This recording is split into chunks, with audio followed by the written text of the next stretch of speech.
I'm Bill Jeffway, the Executive Director of the Dutchess County Historical Society. Thanks for joining. Welcome everyone to this Black History Month presentation. I'm particularly happy to thank the Dutchess County Government, who has been a longtime sponsor of our Black History Month talk.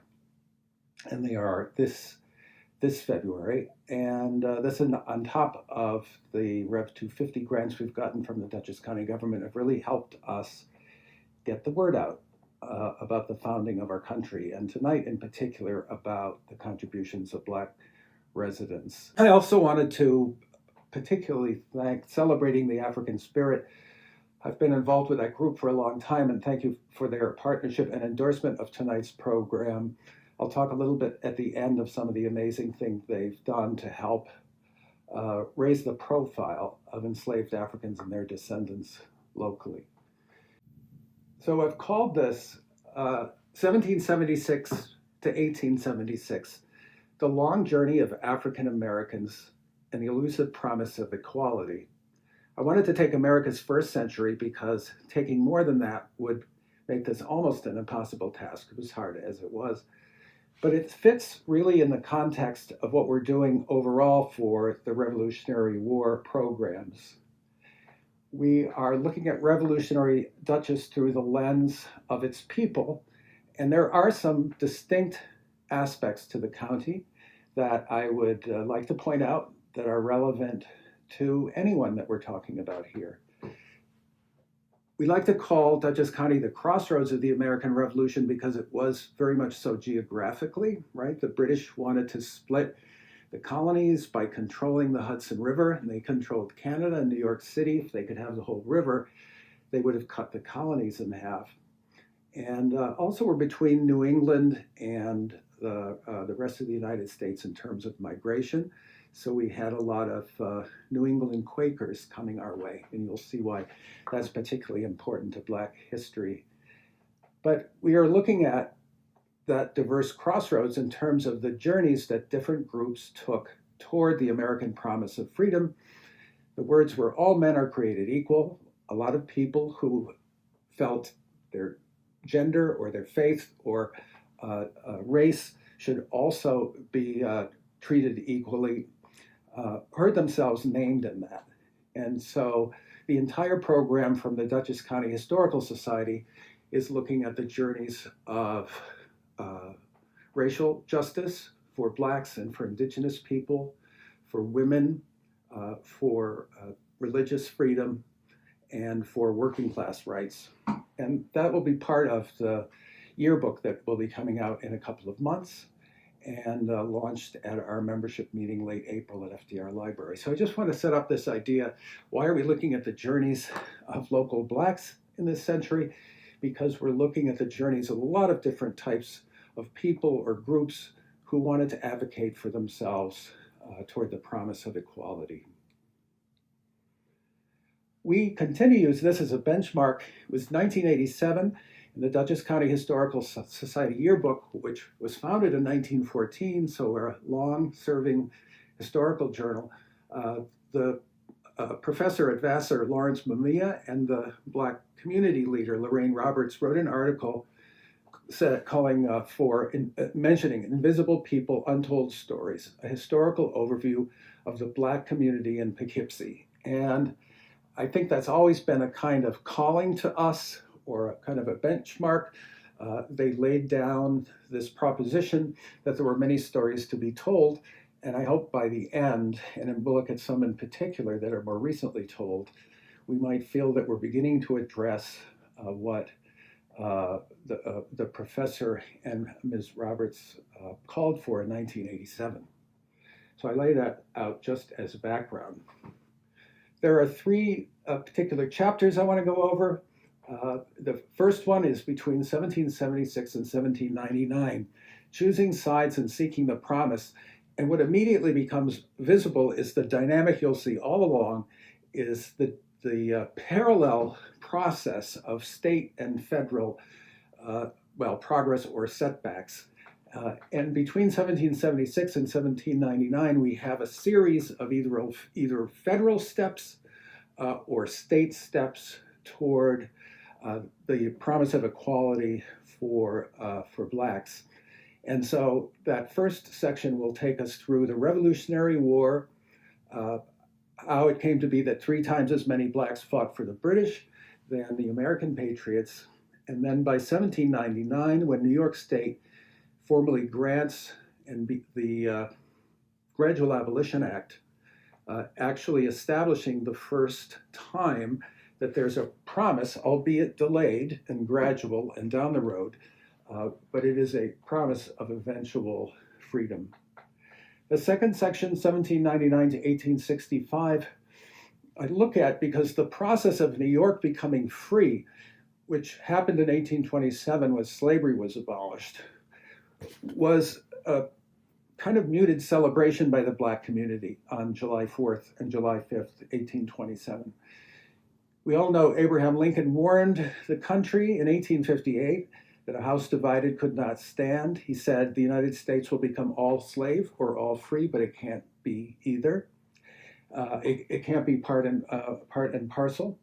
And we'll see why the largest state in New York, largest slave state, New York, becoming free, actually begins to really accelerate this divided house that cannot stand. And then the third chapter is actually really quite brief. It's a little more of a sign-off because it's after the Civil War and it's a series of promises, and it's probably more the stepping stone to the next century. So the third chapter is quite brief. With all that's going on in the nation about what history should we celebrate and what if history makes someone uncomfortable or what, I always thought it's still maybe even more relevant than ever to talk about what history we do want to talk about, right? It's Black History Month. How do we figure out what we should be talking about if we want a more complete view of history? And that kind of is an easy answer, at least from my perspective. If we go back a century, the famous Lucy Maynard Salmon at Vassar College, I think provocatively wrote this under the heading, "Why is History Rewritten?" saying nothing's more serious than the need to constantly rewrite history, and it sounds very controversial. But she goes on to say, each new day enables a truer perspective, new information, new voices, new ways of studying. And her, ultimately, she's famously known for going to the source. And this really is the philosophy of the Historical Society and most historians, that we want to study a truthful history by looking at source material from the past. Even at the Historical Society, one of the awards we give out each year is the Helen Wilkinson Reynolds Award, and that honors historians who are exemplars in pursuit of the necessary and accurate historical truth, which is not always comfortable. Just to add a few more points about this, I've always been impressed, I think, of people who've really struggled or suffered, like Sojourner Truth, who was an enslaved woman, the kind of mental and physical scars.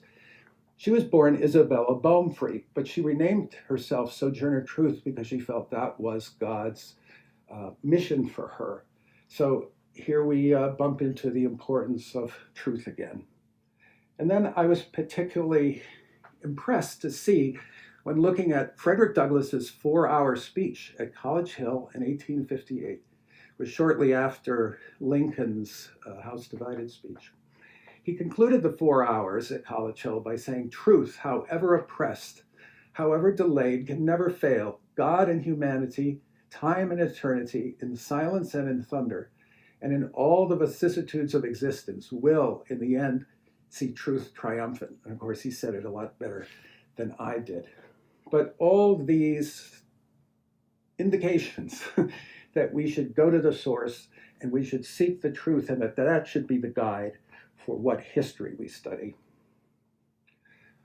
I like to point out, and it's particularly relevant to the Black community, that Dutchess County was a place in between, like I said before, the Atlantic Ocean to the south, the Mohawk River leading to the United States west to the north, and of course, this was an important route for the Underground Railroad. Turns out it was also an important route for the kidnapping of free blacks who were illegally sold into slavery. We'll talk about that. But there we are in the middle, and you instantly see why New York is shaped like a T-bone. It's the rivers that are shaping the state. If we go back as much as 13,000 years when indigenous people were settling in New York State, or 10,000, and certainly 3,000 and 5,000 years here, we noticed that there were, again, a kind of a crossroads here of cultures and civilizations. The Mohican were a vast civilization to the north, and this U-shaped Roloff-Jansen Kill that just touches Dutchess County was their southernmost reach in very broad terms. The Wappinger were living here, and they were part of the Lenape or Delaware, reaching south to New York City and the Delaware River. The Schaghticoke to the east, Schaghticoke refers to a mingling of waters. There were a number of groups that came together, settling along the border there, with the Munsee to the west, largely across the river. So this idea of crossroads, in part, is driven by the fact that we are at a crossroads of waterways between the ocean and the Mohawk River and among these tributaries. But the biggest distinction, I think, that makes Dutchess County particularly interesting for the Revolutionary War is that we had a combination of the wealthiest persons here, really starting in earnest in the early 18th century. So you might have, by the early 18th century, less than 24 wealthy white men owning virtually all of the county. But they came with enslaved blacks, of course, and we also had what I would call dispossessed whites, especially through what we call the Big Bang in 1710 up north, was part of Dutchess County at the time. That's where at Livingston Manor, they arranged, Queen Anne arranged for what ended up locally at least to be, around 1,200 impoverished German Palatines. They were Protestant German refugees, and in a county that had a population of between 400 and 500 people, for 1,200 impoverished people to arrive was a huge impact. And the business failed within a year, and they started to reach south and up to the Mohawk River. So there's instantly a big disparity of the wealthiest persons in the nation, and the working class white mechanics movement largely described themselves as dispossessed, landless slaves. And that was their kind of calling card for economic fairness. So I think this is what makes Dutchess County particularly interesting, because we have the arrival in 1728 of what becomes the largest Quaker population outside of Philadelphia. And these people are abolitionists. They believe in indigenous justice. They believe in, it's kind of hard to describe, I wouldn't say they were fanatically liberal on women's issues, but they sought equal roles for women in education, which of course was even radical at the time.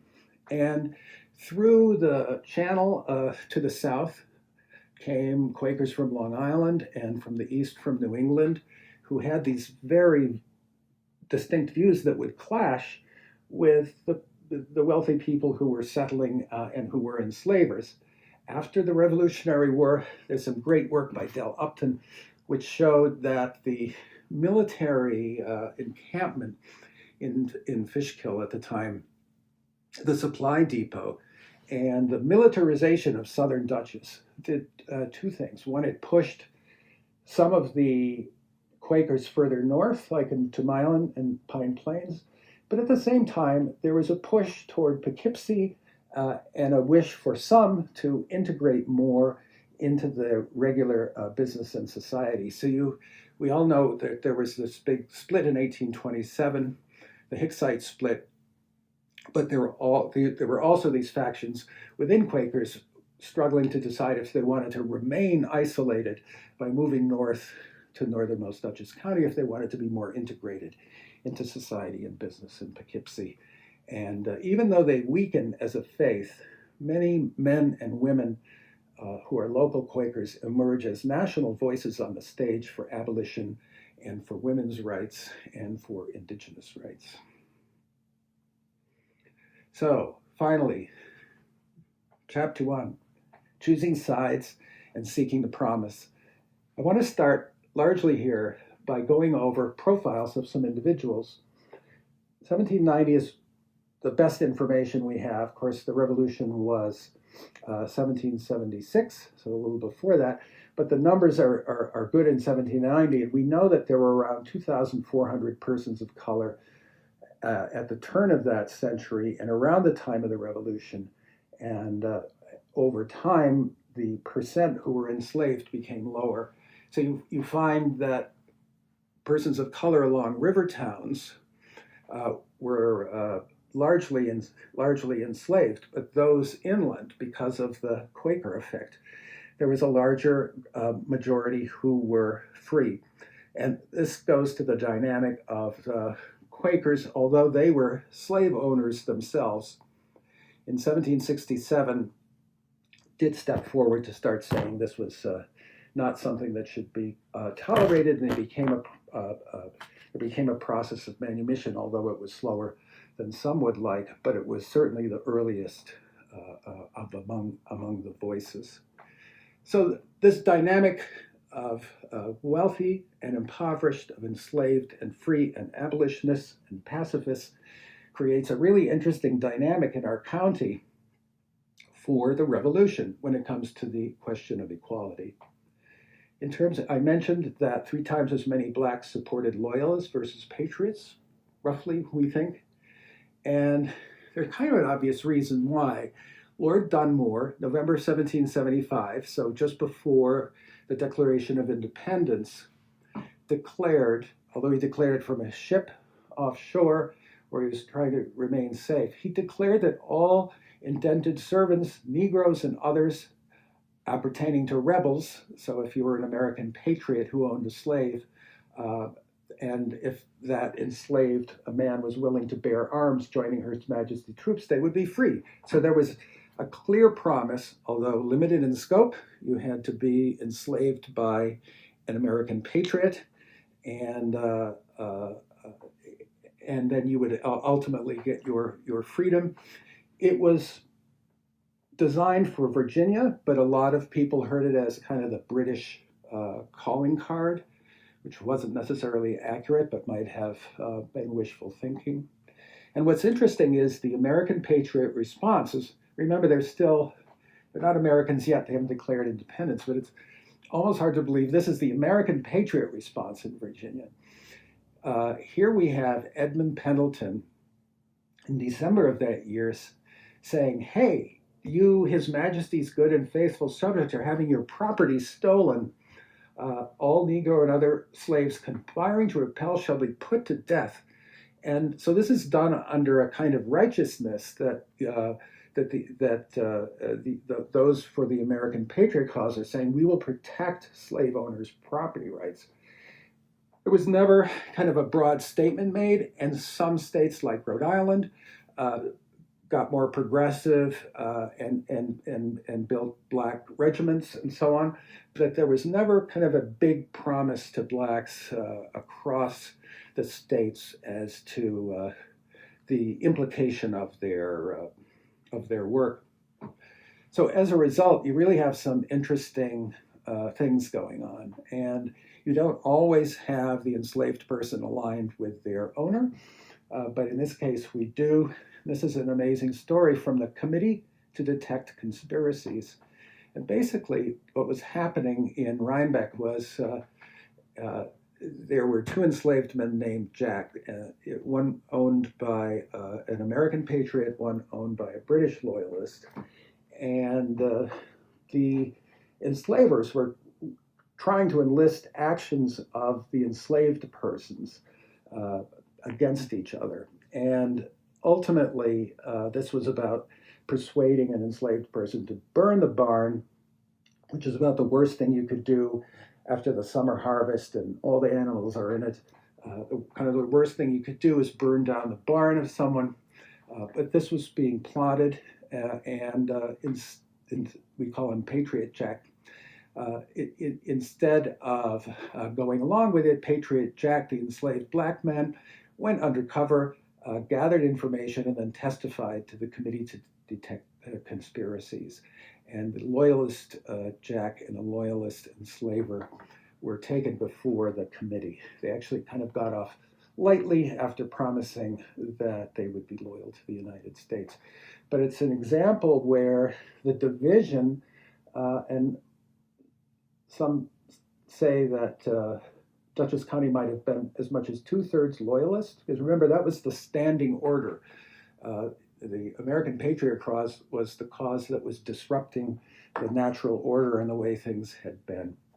So what this reminds us is that the conflict was right here within us, locally, between families and neighbors who were on completely different opposite sides of the argument. I find this particularly brave.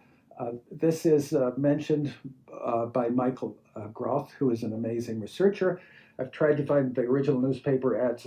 I haven't quite yet, but he confirms their accurateness. There was a woman named Rachel, and she was enslaved by the Husted family in Stanford. She managed to escape to New York City, and New York City was occupied by the British, right? It's the city's occupied by the British, Canada to the north. And she made a trip up to burn down her former enslaver's house. And this was in 1781. And that's kind of an extraordinary thing if you think about what it would take to clandestinely travel like that and carry off this burning. But this is what is claimed by the enslaver, Ebenezer Husted of Stanford, and he was seriously offering a reward for her tracking down. I do use, you can see imagined portraits, I call them, to try to make this a bit real, but of course we don't really know what these persons necessarily looked like. This is an amazing story, again involving escape to New York City. Francis Griffin was enslaved by Jacob Duryea, and they traveled to British-occupied New York City, where Griffin went to the British and said, "I want to be free, I will be on your side." And Duryea demanded his property back, but he was protected by the British. And when the British lost the war and famously evacuated to Canada, there's a so-called Book of Negroes that is the ship's logs of the British who were evacuating to Canada after the war was lost by them. And there we find Francis Griffin, 45-year-old stout fellow, who was, quote unquote, the property of John Duryea of Dutchess County. So there's another interesting dynamic that involves the going to New York City. I wanted to cover a few examples of those who served, and this ties into a lot of things we've been talking about in terms of Quakerism. Philip Field was living in the Oblong in the southeast. So that Oblong was a narrow strip in eastern Dutchess. Quakers particularly liked because it had been debatable whether it was New York or Connecticut, and anyone seeking isolation kind of felt that that Oblong was attractive in that way. Was from Flushing in Queens County, and in 1776, Samuel Field manumitted Philip Field, and we know this from published histories. But he was not manumitted right away, and this is where sometimes the delays involved by Quakers manumitting slaves, this is a good example. So Samuel Field manumits Philip Field, but not until the war would be over, he thought, by 1780. Philip enlists at West Point. He's in the 2nd New York Regiment with the promise of a land bounty. It was not unusual. He was famously at the Winter of Valley Forge and was hospitalized and died in 1778 from the effects of that. There are some good records and documentation of his service, but there are some extraordinary insights here, to move my little screen. This is a transcription of Samuel Field's manumission of his slave. And he says, the freedom shall happen in 1780, given unto my mulatto man, known and bred by me by the name of Philip. And this was signed in 1776. And historians I've spoken to kind of agree that with the description of him saying bred by me does suggest that it may suggest paternal connection here. Bred by me could suggest that he was the father, because he's particularly describing a mulatto man, which would have been a description of either an Indian or a mixed race person. And that is, if that is so, that's kind of an amazing distinction. We happen to have at the Historical Society some documents. They're later, they just show that the land that was granted after his death, after Philip Field's service, that he earned through service, was granted to his white enslavers. And then the documents we have at the Historical Society are just documents that show what the white family is trying to do with the land that was granted based on Philip's service. Prince George is an interesting fellow because that's a long service. A lot of the pension applications we read, which is where we get a lot of the information, don't come anywhere near to that length of service. So Prince George actually enlists in the 3rd Connecticut Regiment as a drummer.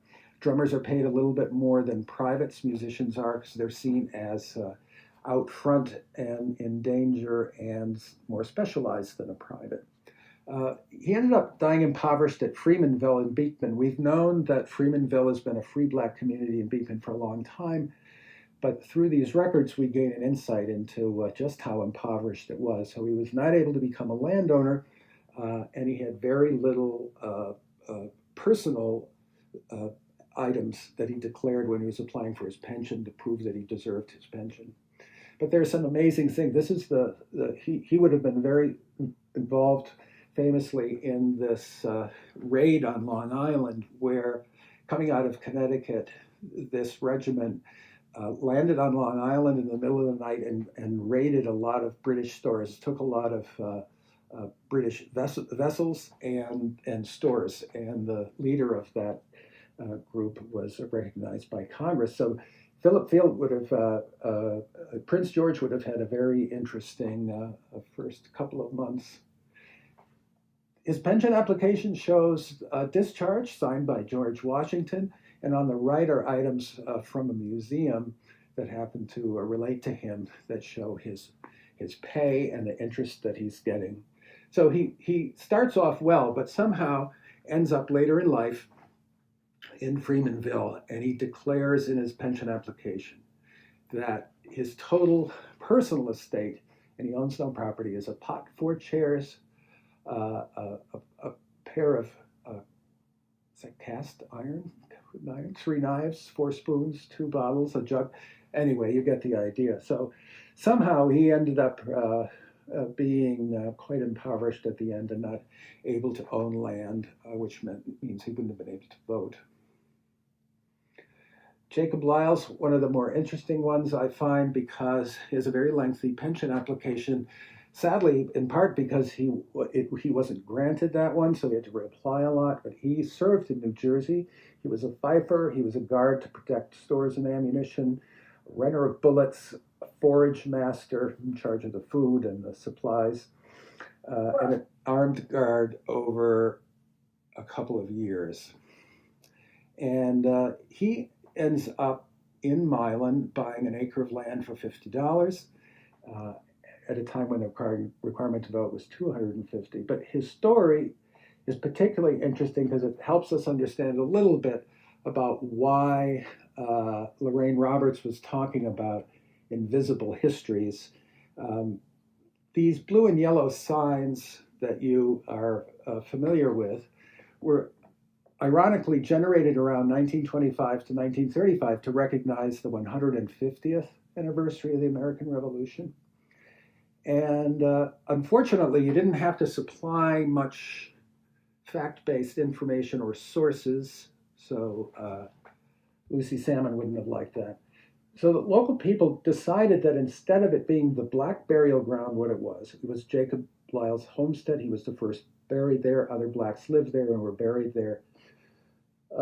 Instead of recognizing that black burial ground in the veteran, it was described as an Indian burial ground, the burial place of Chief Crow.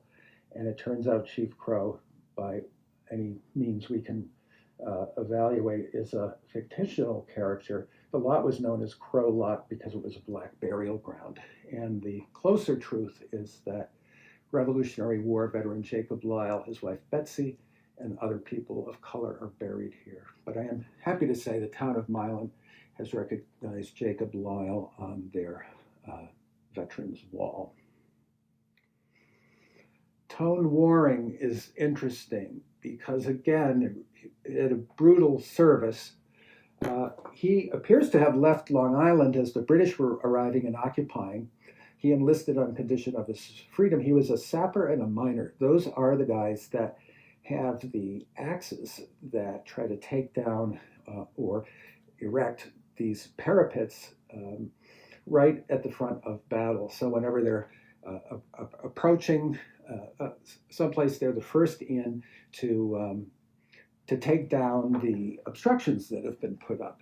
And he ends up, we find out, impoverished later for many years, working just making brooms and baskets, which is something we often find for these persons. This depicts the kind of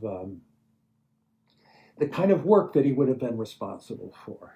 And his discharge papers, if you were signed by General Knox. So that's not George Washington, but that's not too bad. So some of these, like this gentleman's service, is really well documented. And there ends up being a lake. Of course, by 1812, we lose the mountainous region of Dutchess County south to Putnam County. That was in 1812, so be it. So by later in that century, we come to learn that where Tone and his wife Hedda lived came to be known as Tonetta Lake, and it was known as Tonetta Lake for some time, and it was known that it was named for them for that reason. It's still referred to as such. Andrew Fraser, one of my favorite characters. You probably heard me talk about him. We can't prove he was born enslaved, but if you look at all the census records around that time, any person of color was enslaved. So we can pretty much assure he was born enslaved at the manor of Morrisania, which is today the Bronx. And the Morris and Graham families intermarried every other generation, and they had a little bit of fun with the names. But his service earned him his freedom and also a pension. He was successful at getting a pension, and he was known as this ancestor. So we know an awful lot about him because of his very lengthy sworn testimony, not just by him, but by those he had to get in addition to himself. What I like about the story of Andrew Fraser is that he was involved in the Battle of White Plains as a waiter to Colonel Morris. He was also a wagoner. He talks about gathering items from Tories, from British loyalists, and taking them to the Amenia furnace to be melted down and repurposed for American patriot purposes. So he has an interesting story himself. He was called the ancestor because of, according to a local historian, Isaac Hunting, because he had so many descendants, and these are some of them, and they all have an amazing service. Talk about journeys. The headstone on the left of Andrew Fraser is at the Rhinebeck Cemetery. His remains were removed from his Milan farm around the turn of the last century to a family plot. But his descendants, like Jerome Fraser, served in the Civil War. Another Jerome served in World War I. At the bottom, we say James Fraser, that's at the Poughkeepsie Rural Cemetery, served in World War II. But speaking of journeys, and it goes a little bit beyond America's first century, but worth mentioning, his great-great-granddaughter became an outspoken woman's leader. She was a leader for the advocacy of what she called the capacity of both persons of color and women, untapped capacity. And she became an important speaker, and in 1895 became the first Black woman to teach New York City white students. They've always been segregated, and she sued the city, lost, but embarrassed the city such that they hired her. And then she became the founder and president of the Women's Auxiliary to the Harlem Hellfighters, and kind of became known to Theodore Roosevelt and respected by him. And she won a prize. She was voted best teacher in New York City in 1919 at the end of the war. Got a trip to tour the battlefields where all the men she'd been helping served in combat. And then a couple of years ago, we found out that at the family plot, she had no headstone. So if we want to think about Lorraine Roberts and Professor Mamiya's call to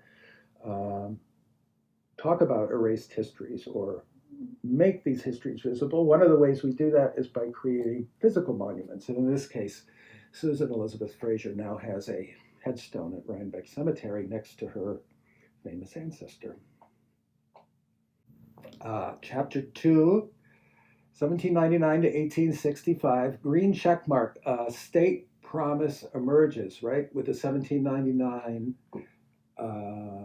with the 1799 gradual Emancipation Act. So the state promise emerges, but as I suggested before, that was not necessarily going to make things easier nationally. And I want to remind us of comments by Dr. A.J. Williams Myers. He was an extraordinary academic that passed away a few years ago. And he talked about the importance of Blacks kind of going up this ladder, and that they were in a state of being dispossessed, intentionally dispossessed, described legally as property, but that through especially the growth of free Black communities, which will be part of what we look at, they were able to own property and own businesses. And it's this ownership of property and ownership of businesses and integration into the economics of the county that really was the underlying goal for anyone who was trying to escape slavery or be successful in the community. So just bear in mind that little ladder, if you will. And the years that are kind of landmark years in this period, I mentioned the 1799 Act, which it's a little confusing. It's very complicated as to what happens when, but ultimately mentions July 4th, 1827, whose 200th anniversary, of course, will be next year. In 1817, it was clarified again by the state to be more straightforward that on July 4th, 1827, all persons, enslaved persons, would be free. And there are a few little asterisks that mean some people slip through the cracks, but it is a clearer statement. 1824 is important. As abolition is approaching in New York State, what happens? There is a state convention. Any voter, white or Black, had to own property to vote. That requirement was lifted for whites, but left in place for Blacks. And it was left in place for Blacks until the adoption of the 15th Amendment in 1870, after the Civil War. And this was one of the most explicit race-based voting requirements ever. So this happens just a couple of years before abolition. Abolition in the state happens in 1827. 1850, you have the Fugitive Slave Act, which pretty much requires anyone in the North who is even aware of someone trying to escape freedom to turn them in. They become obliged to turn that person in. And this really, again, accelerates the pain of the divided house. And then, of course, by 1860, we have the beginning of the Civil War. those are kind of the landmark dates. What were some of the implications of that? There are very few census this detailed, but if you let's grab 1835. So 8 years after abolition, and we look at the census of the village of Poughkeepsie on the right, and we find that there are 1,035 voters, and the number of persons of color who can vote is 1. So that property requirement, I think you can see, is doing what its authors intended. And I will point out, though, that it's pretty certain that that one person was Uriah Boston, and we think that was his house on the right, on the left on Water Street. He was a barber, but a very successful barber, and a good example of how the many black men in that field kind of turned the barber network into an abolitionist and Underground Railroad network. I was, when I started studying local Black history in particular 25 years ago, I was struck by how important it was to not have people think that slavery here was like the South with big plantations, because largely enslaved persons was much more intimate. They were living in the basement or the attic and in the house. But the more we studied it, really more in the 18th century, so before the American Revolution, you had these big plantations with slave quarters. And the more documented ones are they're at Red Hook at Altamont, Everson. In Hyde Park, there's a description of the Stoutenburgs as having a house used for enslaved persons, and then in Clove Valley, there's an Amy House that's described as having a separate slave quarters. So that was more the exception to the rule, but it definitely was. It was definitely happening. We're finding more and more evidence of that. This is what I referenced about, what I meant to reference about Everson. And the 1,100-acre Everson farm is obviously not along the river, but it's more like what we think it is, those great estates. And Everson is remembered because he owned a large number of slaves, some accounts as many as 40. And that was an indication of his wealth and so on. So I mention it because large groups of enslaved persons were not just along the river, although there were more of them there, but they were happening in rural parts as well. There are some real indications of real destitution and poverty, and an kind of powerful example of that is Hyde Park's New Guinea community. These tended to be instances where either slavery ended and there was no off-ramp, or there was a large influx of freedom seekers from the South after 1827. That's what happened in Hyde Park. Between 1810 and 1830, the free black population that was counted, and so I'm sure that's an undercount, grew by a factor of 5. And we know through historians' records at the time that there was a place, the community was called New Guinea, but there was a free black man, Peter Griffin, who had bought property in 1814 along Crum-Elbow Creek, and it was protected by a bit of a cliff. And that area became really overrun with freedom seekers right after 1827, who were escaping to a free state, but literally had nothing in terms of their own wealth. Boys Town is amazing in Poughkeepsie because we can track it across a couple of centuries. I think this had more to do with a number of enslaved persons not having an off-ramp. And Boys Town shows up on the 1834 map. And if you go to earlier maps, there's a Boyce gentleman who must have been the enslaver there. But in the 1930s, we all know about redlining. There was a little line drawn around one particular road, Glenwood Avenue, and it was shown in red, and it had this lower redlining because it was quote unquote an old Negro settlement before the area was built up, and it says the eastern blocks are changing for the better, and maybe the other will change for the better. But how interesting that the remnant of this former enslaved small group of people um, was evidenced into the 1930s. And we have a couple of reports of even young women, young white women, seeking protection and isolation among that community, which is interesting. I mentioned that broadly, most people are living under the same roof in the attic or the basement. And these are instances of what I call scattered. They're not, uh, they're kind of living among the broader communities, and not surprisingly, they're in Quaker areas. And I just want to mention a couple. One is the amazing story of these Brown brothers. In the 1840s, one goes off whaling, ends up living in Australia.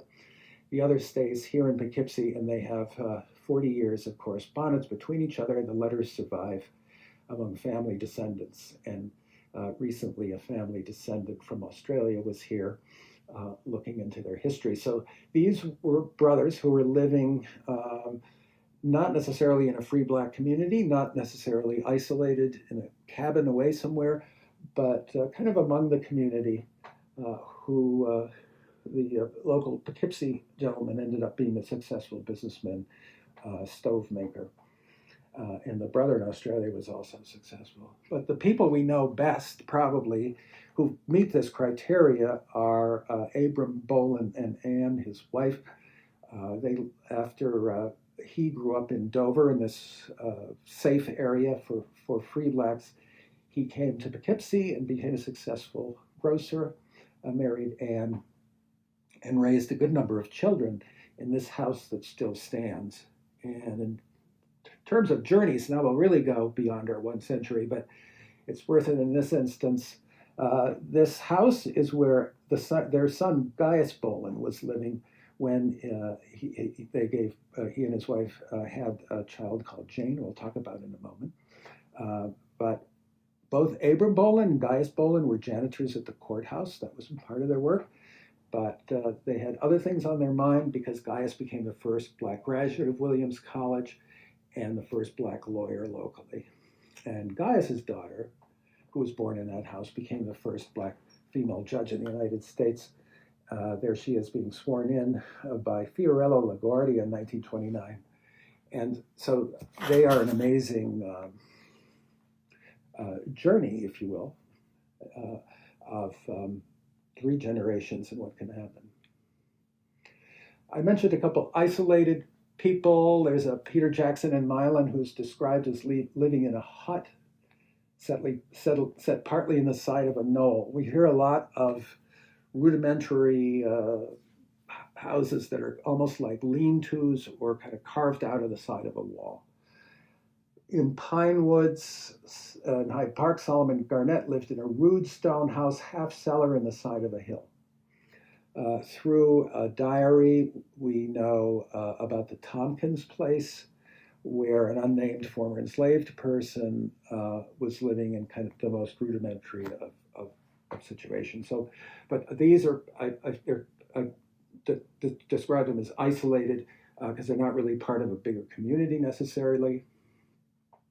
I mentioned the importance of free black communities and A.J. Williams Myers, so I don't have to go over that in detail here. But he did point out that the free black communities were multiracial, and often you had interracial couples, and that's probably something we don't talk about enough, in part because it's really hard to track. But Abram Bolin's wife was half indigenous, and we do run into that quite a bit. The free black communities that we've been looking at and having a better understanding there's one in Sheffield, Massachusetts called New Guinea. That was a time when New York was a slave state, Massachusetts was free, and freedom seekers were escaping New York to go to Massachusetts. Oak Street and Rhinebeck, we've got a lot of new information. Hyde Park, New Guinea. Poughkeepsie had an AME Zion church. Africa Lane in Marlborough was settled by Haitian refugees from the late 18th century. We mentioned Freemanville before, and Baxtertown and Fishkill. Beacon had a black community with a Methodist Episcopal Ebenezer Church. So these are the communities that are really what Dr. Williams Myers had in mind when he talked about formal stepping stones to get integrated into the economy. And just some quick pictures of what property ownership by these people looked like at the far left. The original house, that green house on the left in Hyde Park, the original house with the little left box to the left.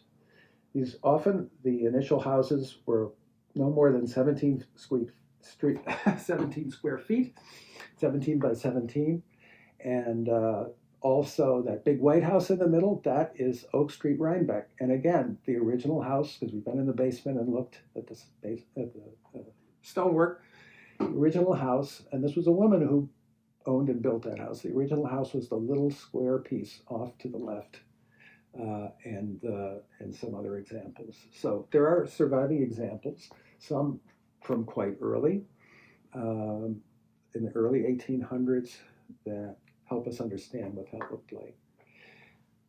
Part of the ladder, if you will, of Dr. Myers was to get even more to the center of the village and start to own businesses. And at the left there is a house that still stands in Hyde Park, built by a former enslaved man. The red house in the middle is a house in Rhinebeck. His grandfather was enslaved. He became free, and we talked about the Bowman House. So it's great. These are like literal physical examples of houses. You have similar ones in Red Hook. Prince Street in Red Hook is named for Prince Ellsworth, who built that house in the 1830s. And Alexander Gilson was a famous botanist. Roads, like St. Paul, are named for local black families. So if we care to learn, we can address this issue of invisibility because there's evidence all around us. In Hyde Park, the post office, the famous post office built under FDR's direction, was once owned by the son of an enslaved man and where he had his barber shop. The Baxtertown free black community we've often talked about, turns out that there were black-owned businesses as well, including a boarding house along the river that starts to help us appreciate how blacks, not just white Quakers, but blacks would have helped support the Underground Railroad. This is amazing because in the 1873 tax book of Milan, we find that a black woman owns 108 acres. And there were quite a few black women that owned houses or property on their own. This is a great story of a local black family that ended up going to Michigan and being successful farmers in Michigan. And we know that from descendants we've spoken to today. I'm going to wrap up by just going through this idea of a house divided that cannot stand, because there are really two main points about the divided house and the pressure that was building up. And that is that Southerners were losing their property, quote unquote, as they escaped to freedom in the North. And through more and more research, we've found that free blacks in the North, in so-called free states, were at a lot more risk of being illegally kidnapped and sold into slavery in the South. So these were some of the tensions of the divided house. Southerners losing their quote-unquote property, free blacks not really being able to remain free in a free state. We're learning more about the Underground Railroad along the river route, like this gentleman Samuel Thompson, who was well known as helping blacks escape to Canada. The barber network that I mentioned before is an important way that the black community was supporting the Underground Railroad, and we had a number of really well-known barbers in Poughkeepsie.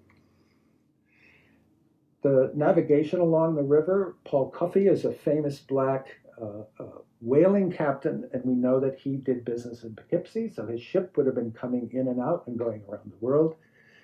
The scribbles are from the 1840 census that they were taking at the Exchange House along the river, and you can see that there are persons of color who are waiters and boatmen and so on. And even the 1840 census shows Abram Williams became a kind of famous black captain along the river. So you have blacks who are both circumnavigating the world, navigating the Hudson River, operating hotels and other transportation, and they would have been kind of central and obvious to the underground, the kind of black organized Underground Railroad.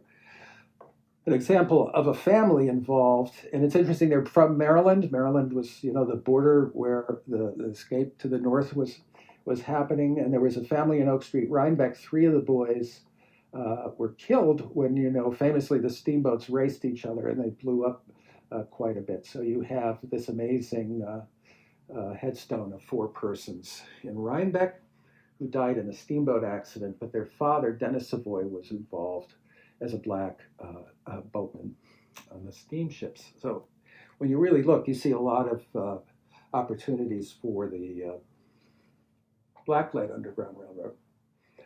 There are a lot of examples of, in particular, at least here at Poughkeepsie, 30 girls chose to help a 12-year-old black boy hide and get through on his way to the Underground Railroad.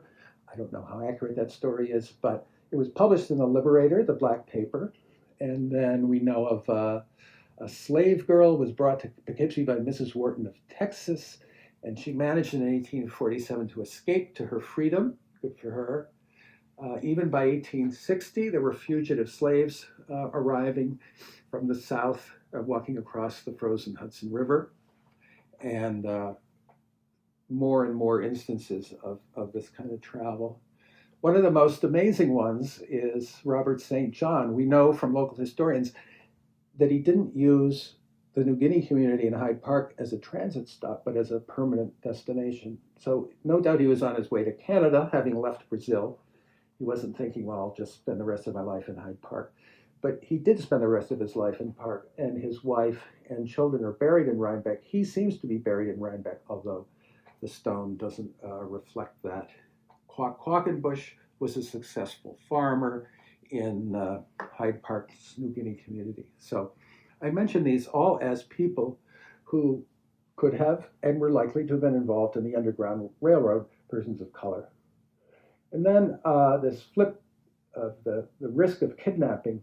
The first kidnapping we know of a free black into slavery was actually a Quaker named Nathan Birdsall Jr. in 1767. So just at the time Quakers are declaring that it's anathema to own enslaved persons, this thing happens, and he is removed from the Quakers, but it had to have been always present in the mind of persons of color that even a Quaker at that time kind of violated their trust in that way. But the majority of kidnappings come later. This is 1818, when there was a large group, a number of them from Poughkeepsie, who were being organized to be sent south. This was illegal, but happened a great deal. And they were stopped in New York Harbor.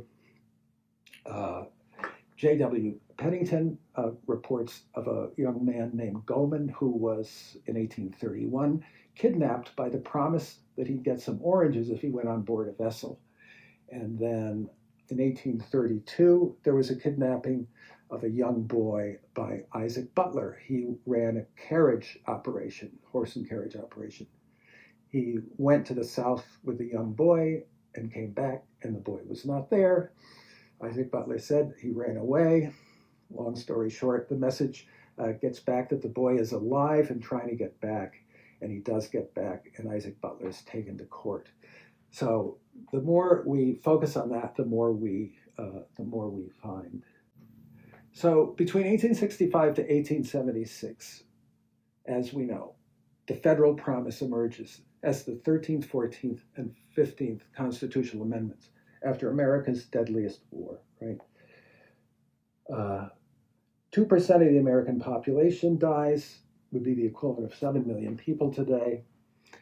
So these fundamental promises are put in place, but so are the cracks already beginning to show. 1865, the end of slavery. 13th Amendment, 1868, promises citizenship and due process. 1870, the Equal Protection Voting Rights Act, the 15th. 1875 Civil Rights Act is passed, later gets killed by the US Supreme Court.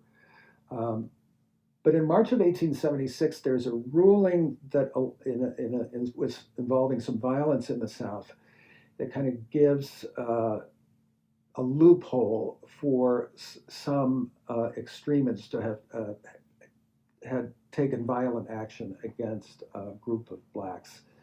And without getting into a lot of detail, it was a sign of things to come. The November 1876 US presidential election ended up so close a deal was cut that by the next year would begin the end of Reconstruction in the South, right? The removal of federal troops. And so, right in the celebration of American Centennial, after these extraordinary, profound constitutional amendments and deadly war, we begin to see cracks in the promises and where loopholes might begin to form. There's a wonderful story about Saul Garnett, who escaped from Virginia and lived for the rest of his life in New Guinea and Hyde Park as an old man going to the celebration of the adoption of the 15th Amendment in Poughkeepsie. So a couple of years ago, I don't think people thought so much about the Constitution, and I used to encourage them to do so. I think now people are probably thinking a lot more about the Constitution. I don't have to remind them. In 1871, so in this period, New York State chartered a black college that would have been based in Poughkeepsie named Toussaint College after the Haitian Revolutionary, and that was led by none other than Abram Bolin. So he didn't get his college, but his son went to Williams, and his granddaughter went to Yale Law School, became a judge. So that is a journey. And then in 1873, state law requires equal treatment. And that is beginning to set us up for the next chapter. This was just some newspaper articles, courtesy of Jean-Marc Superville-Savac. He has done a lot of work researching the incorporation of this college in 1871 that would have been based in Poughkeepsie, so I encourage you to look that up. I've been wrapping up with just a couple of snapshots of how we've made things more visible. Celebrating the African Spirit's goal is to raise the profile of enslaved Africans and their descendants. And we've done a lot of work at College Hill. And one of the things we learned is that Frederick Douglass gave this amazing talk to 4,000 people. And we talked about the importance of the three generations of the Bolins. And the city has named the Bolin Oval in honor of the generations of the three Bolins at the top of College Hill, and Frederick Douglass Way, the road that goes past where he spoke. Robert McHugh is an amazing Arlington High School teacher who works with his students to bring about Pomeroy markers. And they will shortly be installing a marker at Gaius Bolin's house at the entrance of College Hill. So that's one of the ways to Ms. Roberts and Professor Mamiya's call to raise the profile of this invisible history. There's Frederick Douglass Day on the left. There have been 5 consecutive ones on the anniversary of his speech. And last summer, Frederick Douglass's great-great-grandson came and gave free books to young children. That's him signing the books. That's turned into quite a wonderful event. Celebrating the African Spirit built a monument to the enslaved and their descendants at Warriors Park. And there on the left, you see some of the persons involved in its design. And Kalima Karim, second from the right, the board member who kind of led that effort. And it tells a story of enslaved persons that's very historically accurate.